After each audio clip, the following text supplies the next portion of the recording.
Hello student, welcome back to my channel Aakash lecture. Student, आज की इस वीडियो में आप लोगों को बताऊंगा कि बोर्ड एग्जाम में कॉपी आप कैसे लिखोगे। मेरे प्यार बच्चों, आपकी तैयारी कितनी ही अच्छी क्यों ना हो, जब तक आप बोर्ड एग्जाम में कॉपी लिखने का सही तरीका अगर आपको नहीं मालूम रहेगा, तब तक मेरे प्यार बच्चों आप किसी भी विषय में आप टॉपर नहीं बन सकते हो। मेरे प्यार बच्चों, आज की इस वीडियो में आपको बताऊंगा कि आप मेरे प्यार बच्चों 18 फरवरी को आप लोगों का हिंदी का एग्जाम है और 18 फरवरी को हिंदी की कॉपी आप कैसे लिखोगे। पहला पेपर हिंदी का है, इसलिए मैं हिंदी का ही आप लोगों को बता रहा हूं कि हिंदी की कॉपी आप 18 फरवरी को कैसे लिखोगे कि आपको एग्जामिनर मेरे प्यार बच्चों 100 में 100 नंबर दे पाए। मेरे पास एक वायरल पेपर है 2026 बोर्ड का सामान्य हिंदी का, और इस हिंदी के पेपर को मैं खुद बोर्ड एग्जाम की कॉपी पर लिख के दिखाने वाला हूं और एक सही तरीका दिखाने वाला हूं कि एग्जामिनर चाह कर भी आप लोगों का एक नंबर नहीं काट सकता है। मेरे प्यारों, जो सबसे पहला जो आप लोगों को काम करना, देखिए यह होता है फ्रंट पेज।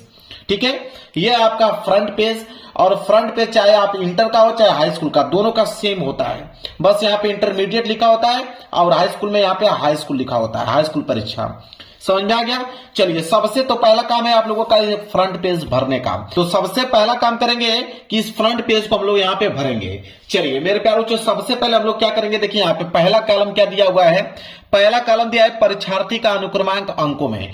तो यहाँ पे अपना रोल नंबर आपको डालना है, वो भी अंकों में। तो मैंने यहाँ पे रोल नंबर लिखा था, ठीक है, पेपर में। और ये जब पेपर मिलेगा तो पेपर में भी आपको यहाँ पे अनुक्रमांक और नीचे अपना नाम लिखना है। तो ये जो अनुक्रमांक आप लिखे हो, ये अनुक्रमांक यहाँ पे भी लिखना है, आपके एडमिट कार्ड में भी लिखा रहेगा मेरे प्यारे बच्चों। ठीक है, अनुक्रमांक था वही अनुक्रमांक अंकों में आप लोगों को यहाँ पे लिख देना है। जैसे क्या अनुक्रमांक था, 42, इसके बाद आपका 50, इसके बाद 28, 28 के बाद था आप लोगों का 36, 36 के बाद था 52। सभी लोगों का अनुक्रमांक अलग अलग होते हैं। एडमिट कार्ड पे आप लोगों का रोल नंबर लिखा होगा, वही रोल नंबर आप लोगों को अंकों में यहाँ पे डालना है। इसके बाद मेरे प्यार जो दूसरा कॉलम आता है परीक्षार्थी का अनुक्रमांक शब्दों में, मतलब इसी को आप लोगों को शब्दों में लिख देना है। कैसे लिखना है मैं आप लोगों को बताता हूं। जैसे 4 है तो आप यहाँ पे डालेंगे 4, 4 के बाद आप यहाँ पे कामा लगाओगे। इसके बाद आपका 2 है तो आप यहाँ पे डालोगे 2, इसके बाद फिर कामा लगाओगे। 5 है तो आप यहाँ पे डालोगे 5, ऐसे लिखना है। इसके बाद कामा लगाओगे। 0 है तो आप लिखोगे यहाँ पे 0, इसके बाद फिर आप लोगों को कामा लगाना है। 0 के बाद क्या है आपका 2 है तो आप लिखोगे 2, फिर कामा लगाना है। 8 है तो आप लिखोगे 8, 8 के बाद फिर कामा लगाना है। अब ये कॉलम भर गया, आप नीचे भी लिख सकते हो। 8 के बाद क्या है, 8 के बाद आप लोगों का 3 है तो आप यहां पे लिखोगे 3, इसके बाद फिर कामा लगाओगे। 3 के बाद आपका 6 है तो आप यहां पे लिखोगे 6, फिर कामा लगाओगे। इसके बाद 5 है तो आप डालोगे यहां पे 5, इसके बाद फिर कामा लगाओगे। 2 है तो आप लिखोगे 2। ऐसे ध्यान पूर्वक, रोल नंबर गलत नहीं होना चाहिए आप लोगों का, थोड़ा समय लगे लेकिन रोल नंबर बिल्कुल क्लियर लिखना है। तो परीक्षार्थी का अनुक्रमांक अंकों में, परीक्षार्थी का अनुक्रमांक शब्दों में। 2 कॉलम आपका भर गया। तीसरा कॉलम है विषय एवं प्रश्न पत्र। तो विषय में तो जिनका हिंदी होगा वो हिंदी डालेंगे, जिनका सामान्य हिंदी होगा वो सामान्य हिंदी डालेंगे। तो यहाँ पे हम डालते हैं सामान्य हिंदी, क्योंकि सामान्य हिंदी का पेपर है। ठीक है, तो आपका हिंदी का रहेगा तो आप हिंदी डाल सकते हैं। तो सामान्य हिंदी यहाँ पे हम यहाँ पे डाल देते हैं सामान्य हिंदी। क्लियर है? यह काम आप लोगों को बिल्कुल सही से डालना है, सामान्य हिंदी। प्रश्न पत्र में क्या डालोगे, प्रश्न पत्र में आप डालोगे मेरे प्यारों जो केवल प्रश्न पत्र। प्रश्न पत्र में क्या डालोगे, केवल, क्योंकि एक ही पेपर आप लोगों का होने वाला है हिंदी का। इसके बाद है कि प्रश्न पत्र पर अंकित संकेतांक। तो संकेतांक क्या होता है, ये जो आप देख रहे हो 302 डीके, इसी को हम लोग संकेतांक बोलते हैं। तो 302 डीके जो है यहाँ पे आपको डालना पड़ेगा 302, और कोष्टक में आपको डालना यहाँ पे डीके। क्लियर है? चलिए, इसके बाद है परीक्षार्थी का दिन। तो मेरे प्यारों, जो 18 फरवरी को पेपर स्टार्ट हो रहा है, 18 फरवरी को आप लोगों का बुधवार है, तो आप यहां पे डालेंगे मेरे प्यारे बच्चों बुधवार। क्या डालेंगे, बुधवार। आप यहां पे परीक्षा के दिन में बुधवार डालेंगे। इसके बाद परीक्षा की तिथि, तो 18 फरवरी को है तो आप डालोगे 18। फरवरी का महीना होता है दूसरा महीना और 2026। इसके बाद पाली, तो पाली में आप द्वितीय पाली डालोगे, क्योंकि आप लोगों का जो पेपर है इंटरमीडिएट का वो द्वितीय पाली में है, दोपहर को है। तो आप कोष्टक में लिखोगे द्वितीय पाली। कोष्टक में क्या लिखोगे, द्वितीय पाली लिखोगे। हाई स्कूल वाले प्रथम पाली लिखेंगे, ठीक है, इस बात को ध्यान में रखिएगा, द्वितीय पाली। इसके बाद एक केंद्र का नाम। केंद्र का नाम का मतलब जहां पे आप लोगों का सेंटर गया हुआ है, जिस विद्यालय में आप बैठ के पेपर दे रहे हो उसका नाम लिखना है। तो केंद्र का नाम सबका अलग अलग होता है, हर एक विद्यालय में अलग अलग बच्चे जाते हैं पेपर देने के लिए, तो आप देख लीजिएगा कि किस विद्यालय में आप गए होंगे। तो यहाँ पे फिलहाल के लिए मैं अपने चैनल का नाम लिख देता हूं आकाश लेक्चरर, ठीक है, यहां पे अपने चैनल का नाम लिख देता हूं मैं आकाश लेक्चरर। बाकी आप लोग अपना केंद्र का नाम लिख दीजिएगा और नीचे वाले कॉलम छोड़ देना है परीक्षा, जो एग्जाम रूम नंबर है, और कक्ष निरीक्षक के हस्ताक्षर और दिनांक, ये आपके जो कक्ष निरीक्षक रहेंगे वो टीचर भरेंगे, बस इतना ही आपको भरना है। इसके बाद आप लोगों का फ्रंट पेज हो गया बिल्कुल मेरे प्यारे बच्चों कंप्लीट, और यहां से आप पहला पेज की शुरुआत कर सकते हो, ठीक है। ये हो गया आपका पहला पेज। और पहला पेज जो है मेरे प्यारे बच्चों, यहाँ पे स्केल की सहायता से मैं अंडरलाइनिंग खींच के लेके आया हूं, लेकिन आपका पेज बिल्कुल सादा रहेगा, आपको स्केल की सहायता से लाइनिंग खींचना पड़ेगा। जो मैं लाइनिंग खींच के लेके आया हूं आपको खींचना पड़ेगा, तो आप डबल लाइनिंग खींच लीजिएगा स्केल की सहायता से। इसके बाद मेरे प्यारे बच्चों जो काम करना है वो समझिए। इसके बाद मेरे प्यारे बच्चों यहाँ कॉर्नर में हर एक पेज पे आपको रोल नंबर लिखते चलना है। हर एक पेज पे आप मेरे प्यारे बच्चों रोल नंबर लिख दीजिएगा, ताकि आपकी कोई भी कॉपी कोई बदल ना सके। क्लियर है, रोल नंबर आपने लिख दिया। अब पेपर की शुरुआत हम लोग करते हैं। देखिए यह पेपर यहाँ पे 2 निर्देश दिया गया हुआ है, इंटरमीडिएट का पेपर है, 2 निर्देश दिया गया है, निर्देश आप पढ़ लीजिएगा। पेपर आप लोगों का यहां से स्टार्ट है, यहां से करना है। सबसे पहले आएगा मेरे प्यारे बच्चों खंड क।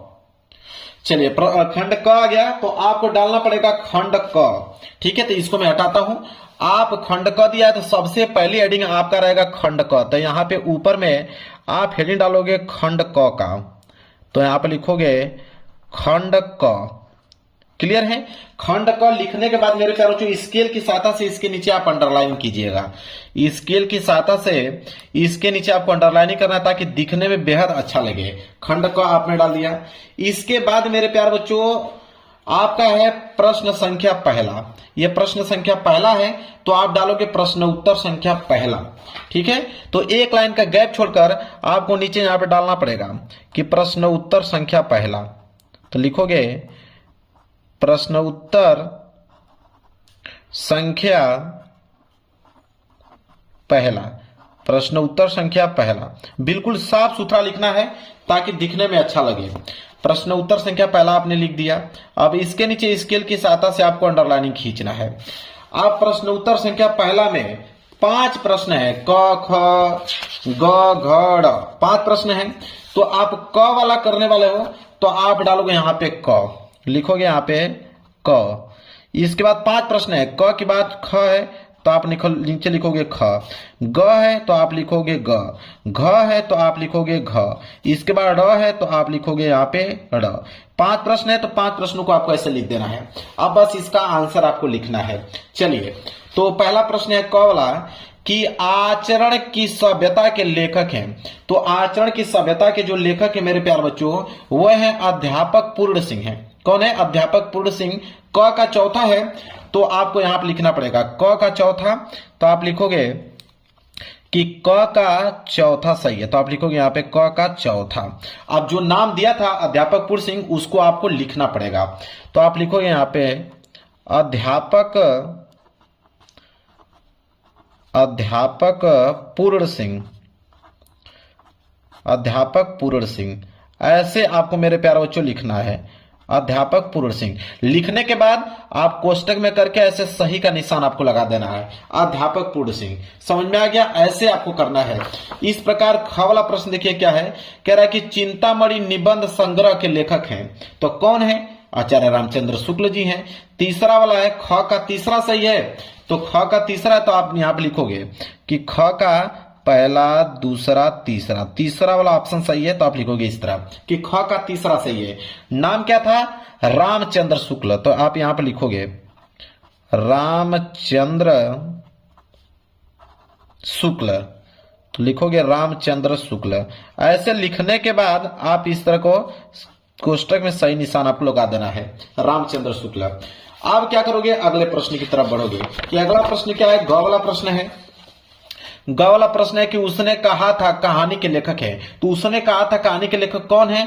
तो चंद्रधर शर्मा गुलेरी जी हैं। ठीक है, तीसरा वाला सही है तो आप यहां पर डालोगे कि पहला, दूसरा, तीसरा सही है। ऐसे कोष्टक में क्या था, चंद्र शर्मा गुलेरी, तो लिखोगे यहां पे कि चंद्रधर शर्मा गुलेरी, तो लिखोगे गुलेरी ऐसे। इसके बाद कोष्टक में सही का निशान आपको लगा देना है कि चंद्रधर शर्मा गुलेरी। अब आते हैं ड वाले प्रश्न पे। ड वाला प्रश्न क्या है कि राष्ट्र का स्वरूप निबंध वासुदेव शरण अग्रवाल के किस निबंध संग्रह से लिया गया है। ठीक है, तो यहां पे किस निबंध संग्रह से लिया गया है, पृथ्वी पुत्र से लिया गया है। दूसरा वाला सही है तो आप यहां पे डालोगे दूसरा वाला सही है तो आप डालोगे दूसरा। और क्या था कि पृथ्वी पुत्र, तो आप लिखोगे यहां पे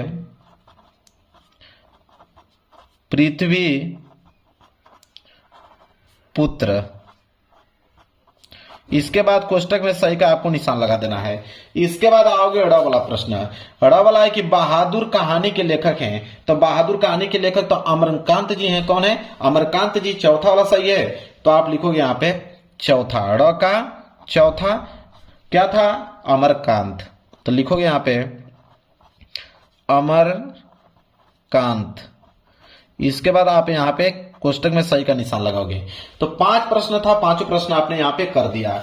इसके बाद आता है प्रश्न संख्या दूसरा। तो प्रश्न संख्या दूसरा है तो एक लाइन का गैप छोड़कर आप यहां पे डालिए प्रश्न उत्तर संख्या दूसरा।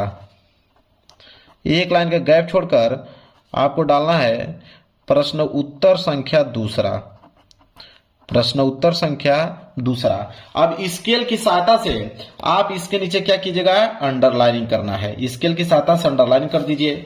इसके बाद दूसरे में भी 5 प्रश्न है, वही क ख ग घ ड़, तो आप इसी तरह डालिए। यहाँ पे क है तो क, इसके बाद ख है तो आप डालेंगे ख, ख के बाद ग है तो ग डालिए, ग के बाद आपका घ है तो आप घ डालेंगे, घ के बाद आपका अड़ है तो आप यहाँ पे क्या डालेंगे, अड़ डालेंगे। इस तरह आपको डालना है 5 प्रश्नों को सीरियल। ठीक है, इसके बाद अब चलिए देखते हैं क वाला प्रश्न।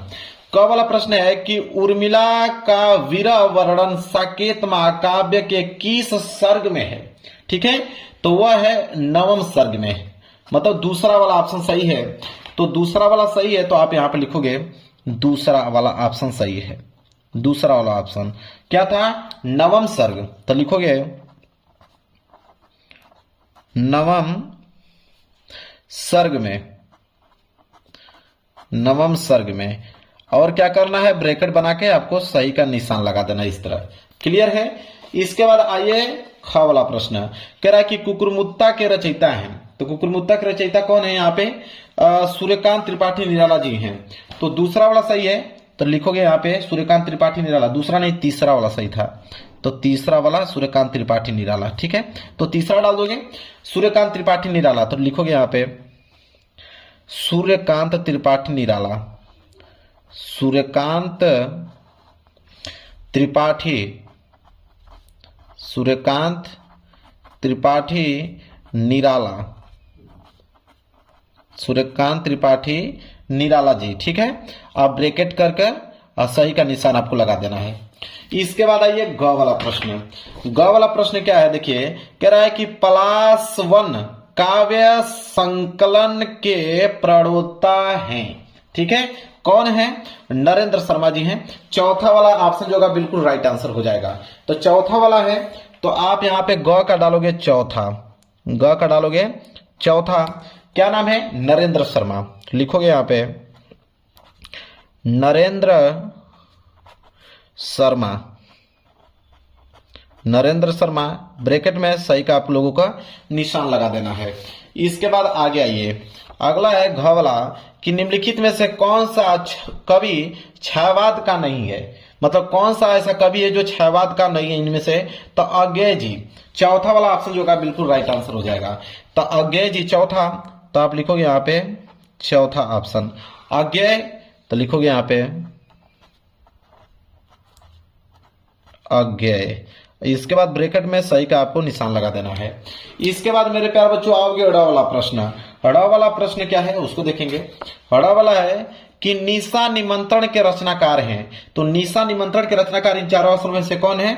हरिवंश राय बच्चन जी हैं। तीसरा वाला सही है, तो आप डालोगे तीसरा, लिखोगे यहां पे तीसरा वाला कौन? हरिवंश राय बच्चन जी।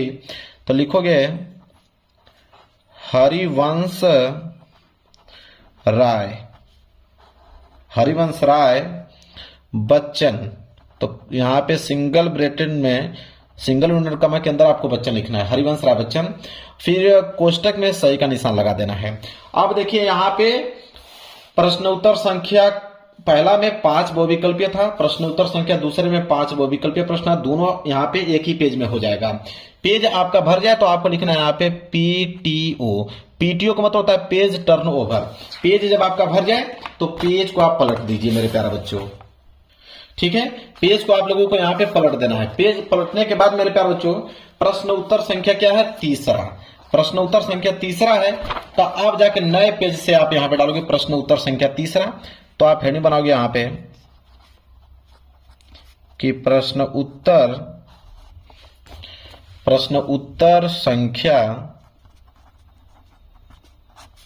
संख्या तीसरा, ठीक है।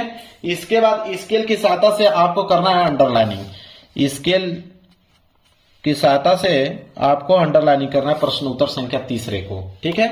अब प्रश्न उत्तर संख्या तीसरा में मेरे प्यारे बच्चों दिया है कि दिए गए गद्यांश पर आधारित निम्नलिखित प्रश्न के उत्तर दीजिए। 10 नंबर का गद्यांश है, एक गद्यांश यहाँ पे दिया है और एक गद्यांश अगर वो नहीं कर पाओगे तो अथवा करके आपको नीचे दिया हुआ है, दोनों में से कोई एक ही करना है, ठीक है। तो मान लीजिए आप ये वाला करने वाले हो, पहला वाला, तो उसको कैसे लिखोगे, ठीक है, उसको कैसे करोगे कि एग्जामिनर पूरा 10 में 10 नंबर आप लोगों को दे। देखिए सबसे पहले आपको संकेत लिखना पड़ेगा। सबसे पहला जो काम है मेरे प्यारे बच्चों वो है आप लोगों का संकेत। सबसे पहला काम आपको संकेत करना है।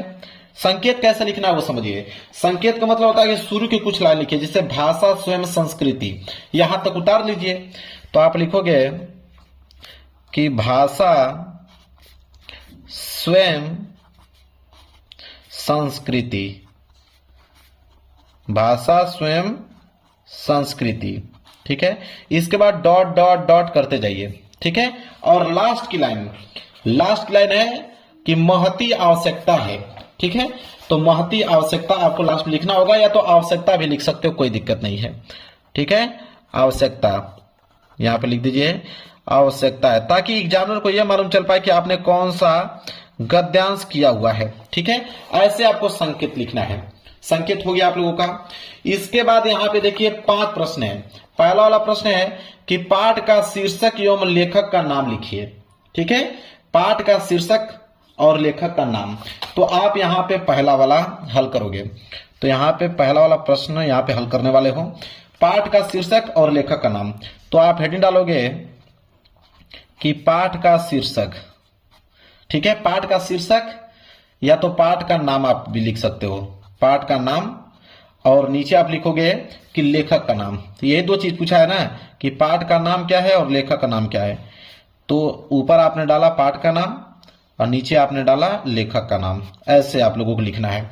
तो पाठ का नाम, एक चीज आपको बता देता हूं, गद्यांश कोई भी हो, जहां पे भी भाषा आपको दिख जाए, किसी भी गद्यांश में अगर भाषा आपको दिख गया, आप समझ जाइए कि भाषा और आधुनिकता चैप्टर से लिया गया है। तो भाषा दिख गया तो एक चीज तुमको मालूम चल गया कि भाषा और आधुनिकता चैप्टर से लिया गया है। तो आप यहां पर लिखोगे कि भाषा और आधुनिकता, भाषा और आधुनिकता चैप्टर से लिया गया है। तो भाषा और आधुनिकता चैप्टर का नाम आपने लिख दिया। इसके बाद लेखक का नाम, इसको कौन लिखे हैं? तो प्रोफेसर जी सुंदर रेड्डी जी लिखे हैं। तो आप लिखोगे यहां पे कि प्रोफेसर जी सुंदर रेड्डी, सुंदर रेड्डी, प्रोफेसर जी सुंदर रेड्डी, ठीक है। हो गया ये आप लोगों का पहला प्रश्न, ठीक है। अब आई दूसरी नंबर की पारी कि रेखांकित अंश की व्याख्या कीजिए। तो दूसरे प्रश्न का उत्तर लिखना, तो एक लाइन का गैप छोड़कर आप यहां पे डालोगे दूसरा। क्या था? रेखांकित अंश की व्याख्या। तो आप लिखोगे यहां पे हेडिंग डालोगे कि रेखांकित अंश की व्याख्या, रेखांकित अंश की व्याख्या। ये हो गया आप लोगों का मेरे प्यारे बच्चों हेडिंग। ऐसे आप लोगों को हेडिंग बिल्कुल साफ सुथरा लिखना है। रेखांकित अंश की व्याख्या, फिर स्केल की सहायता से इसके नीचे आप लोग कर दीजिए अंडरलाइनिंग, ताकि दिखने में ये जो हेडिंग है काफी सुंदर लगे। रेखांकित अंश की व्याख्या, अब जो भी रेखांकित जहां तक अंडरलाइन किया गया है कि भाषा एवं संस्कृति का एक अटूट अंग है, संस्कृति परंपरा से निष्कृत होने पर भी परिवर्तनशील और गतिशील है, उसकी गति विज्ञान की प्रगति के साथ जोड़ी जाती है। अब इसका जो भी व्याख्या है मेरे प्यारे बच्चों, वो व्याख्या आप लोगों के यहाँ पे एक्सप्लेन करके लिख देना है। ठीक है, जो भी व्याख्या होगा उसका एक्सप्लेन करके लिख देना है। पेज भर जाए तो आप नया पेज आप लोगों को ले लेना है। नया पेज लेने के बाद फिर तीसरे हेडिंग डालेंगे कि नए शब्दों की खोज क्यों आवश्यक है। ठीक है, नए शब्दों की खोज क्यों आवश्यक है, तो आप देखिए, आप इसका उत्तर लिखिएगा कि नई भाव योजनाओं को व्यक्त करने के लिए नए शब्दों की खोज की आवश्यकता है। इसका आंसर यही मिल गया कि नए शब्दों की खोज क्यों आवश्यक है, तो आप लिखिएगा कि नई भाव योजनाओं को व्यक्त करने के लिए नए शब्दों की खोज की आवश्यकता है। तीसरा प्रश्न भी हो गया। फिर एक लाइन का गैप छोड़कर आप डालेंगे कौथी हेडिंग चौथा, लिखोगे संस्कृति का एक अटूट अंग क्या है। तो संस्कृति का एक अटूट अंग क्या है, तो इसका आंसर लिखोगे, देखिए शुरू में ही बोला है कि भाषा एवं संस्कृति, भाषा स्वयं संस्कृति का एक अटूट अंग है। तो यहाँ पे क्वेश्चन क्या था कि संस्कृति का एक अटूट अंग क्या है, तो आप लिखोगे कि संस्कृति का एक अटूट अंग भाषा है। इसका उत्तर यही होगा कि संस्कृति का एक अटूट अंग भाषा है। कितना सिंपल है। इसके बाद है कि अगला प्रश्न है, इसके बाद अगला प्रश्न, पांचवा प्रश्न डालोगे, हेडिंग लिखोगे कि किसके लिए भाषा एवं परंपरागत प्रयोग पर्याप्त नहीं है। तो आप इसका उत्तर लिखिएगा मेरे प्यारे बच्चों कि यहां से लिखना, इसका स्टार्ट कीजिएगा कि सांस्कृतिक हलचलों को शाब्दिक रूप देने के लिए, सांस्कृतिक हलचलों को शाब्दिक रूप देने के लिए भाषा के परंपरागत प्रयोग पर्याप्त नहीं है। बस यहां से लेके यहां तक इसका आंसर हो जाएगा कंप्लीट। तो 5 प्रश्न था मेरे प्यारे बच्चों, 5 प्रश्न था और 5 प्रश्नों का मैंने यहाँ पे उत्तर आप लोगों को बता दिया। अब आप आगे हेडिंग डाल लीजिएगा यहाँ पे प्रश्न उत्तर संख्या चौथा। ठीक है, प्रश्न उत्तर संख्या चौथा। इसी तरह अगले पेज पे आप लोगों को प्रश्न उत्तर संख्या चौथा यहाँ पे डालकर इसी तरह सीरियल बाय सीरियल आप लोगों को करना है। यह होता है बोर्ड एग्जाम में कॉपी लिखने का सही तरीका। ऐसे लिखोगे एग्जामिनर 1 नंबर आप लोगों का काट नहीं सकता मेरे प्यारे बच्चों। वीडियो पसंद आई हो तो वीडियो को लाइक कर देना, चैनल पर नए हो तो चैनल को जरूर सब्सक्राइब कर लेना। मिलेंगे एक प्यारे से नेक्स्ट वीडियो में, तब तक के लिए धन्यवाद।